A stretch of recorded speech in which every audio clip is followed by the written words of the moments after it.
Nigeria is about to have the most important elections in our history.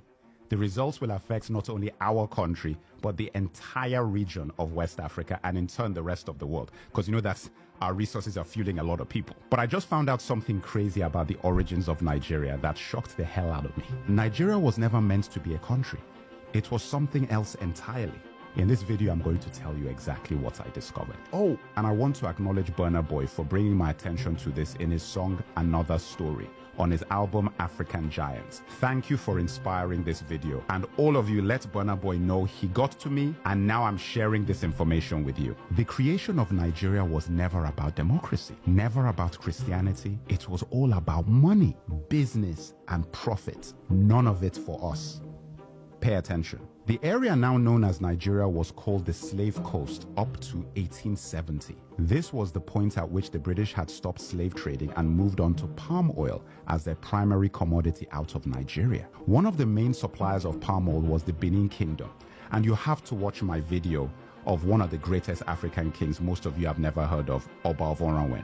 This is an important story for me personally because I am from that region, so they are my people. And his fight with the empire over palm oil is one of the greatest stories of African colonial history. Anyway, everyone wanted palm oil, and especially the British. A man called George Goldie set up the United African Company in 1879, which was then changed to the National African Company. He structured the palm oil business in the Niger Delta region, and by 1884 he had a monopoly that the British could exploit. So in 1886, Goldie violated the agreement he had made with the chiefs and moved his operations into River Niger and Benue. The company was also renamed at this point to Royal Niger Company. Goldie tricked the chiefs into signing unfair trade deals, giving Goldie exclusive rights to export palm oil instead of what the chiefs thought would be free trade.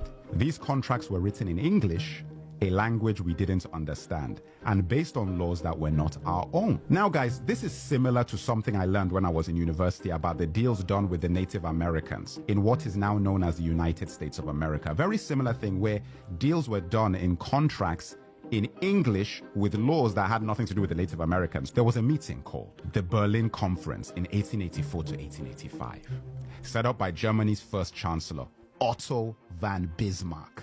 This was where the colonial powers discussed how to carve up Africa and structure trade across the pieces of our continent that they would take. We were not a part of this conversation. The best way to think of this is like the NBA drafts. Guys were out there making bids between lunch breaks and spa sessions. At this conference, the kingdom of Opobo was given to Britain. When King Jaja of Opobo tried to export his own palm oil, he was accused of obstructing commerce and then exiled. How crazy is that? And on his way home in 1891, he was poisoned with a cup of tea. Guys, I couldn't make this stuff up. The Jaja of Opobo story made other chiefs in the region very wary of their deals with the British Empire. King Koko of Nembe Brass was one of those chiefs. He tried to take down the Royal Niger Company and attacked the company headquarters in Akassa, Bayelsa on January 29, 1895. King Koko captured 60 white men and lost 40 of his own soldiers. He used the 60 hostages to demand he be allowed free trade, the agreement he believed he had signed with the British company in the first place. They refused, and he killed 40 of his hostages. The British Royal Navy retaliated by leveling the city of Brass completely on February 20th, 1895. King Koko went into exile,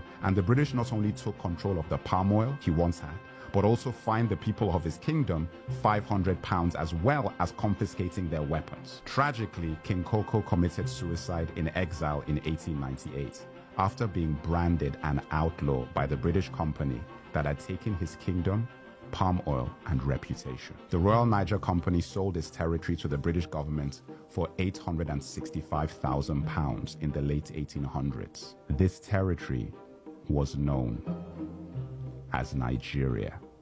In 1914, the Southern Protectorate and Northern Protectorate was combined by Lord Lugard, and like that, the Royal Niger Company was rebranded as a country, which would gain independence on October 1st, 1960.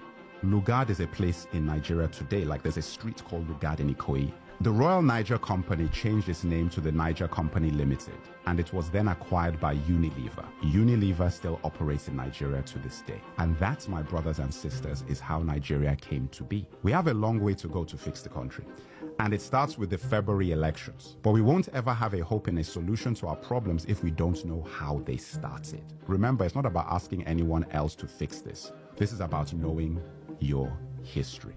Nigeria was never a country we created. It was a company designed by colonizers for profits. And a lot of the infrastructure put in place for that siphoning of resources out of our land are still very much in place today. Crude oil simply replaced palm oil, and soon lithium may replace crude oil. I feel angry not just for what happened to my ancestors, but the fact that I wasn't taught about this in school in Nigeria, and that our children are not being taught about these things now. Every Nigerian going to the polls should know everything about who we are and what we're up against and the creation of Nigeria. I would like to take this moment to thank all my followers and subscribers, all my supporters and the community we are building around knowledge and truth.